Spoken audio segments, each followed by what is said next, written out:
ശുഭം എന്ന അൽഫോൻസ് പുത്രൻ ചിത്രത്തിലൂടെ പ്രേക്ഷകർക്ക് പ്രിയങ്കരിയായി മാറിയ താരമാണ് അനുപമ പരമേശ്വരൻ. ഇപ്പോഴിതാ പർദ എന്ന തെലുങ്കു മലയാളം ചിത്രത്തിൽ ശ്രദ്ധേയമായൊരു വേഷം ചെയ്തിരിക്കുകയാണ് ഈ നടി. സിനിമാ ബണ്ടി, ശുഭം എന്നീ ചിത്രങ്ങളിലൂടെ ശ്രദ്ധേയനായ പ്രവീൺ കാണ്ട്രകുല ഒരുക്കിയിരിക്കുന്ന ഈ ചിത്രത്തിൽ അനുപമയ്ക്കൊപ്പം ദർശനിയും സംഗീതയും കേന്ദ്ര കഥാപാത്രങ്ങളായി എത്തുന്നു. തനിക്ക് സ്ത്രീ സുഹൃത്തുക്കൾ കുറവാണെന്നും ദർശനിയുടെ സ്ത്രീ സൗഹൃദങ്ങൾ കണ്ട് തനിക്ക് അസൂയ തോന്നിയിട്ടുണ്ടെന്നും പറഞ്ഞിരിക്കുകയാണ് അനുപമ പരമേശ്വരൻ.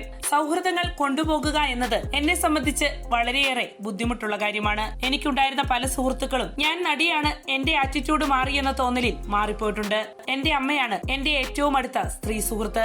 പിന്നെ എന്നോടൊപ്പം ജോലി ചെയ്യുന്ന ഹെയർ സ്റ്റൈലിസ്റ്റ്, പിന്നെ ലച്ചു എന്നൊരു സുഹൃത്ത്. ഞാൻ എന്നും സംസാരിക്കുന്ന വളരെ ചുരുക്കം സുഹൃത്തുക്കളേ ഉള്ളൂ.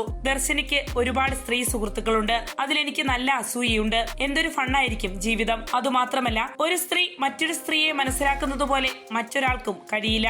എനിക്കും അങ്ങനെയുള്ള പെൺ സുഹൃത്തുക്കൾ വേണമെന്നാണ് ഞാൻ ആഗ്രഹിക്കുന്നത്, അനുപമ പറയുന്നു.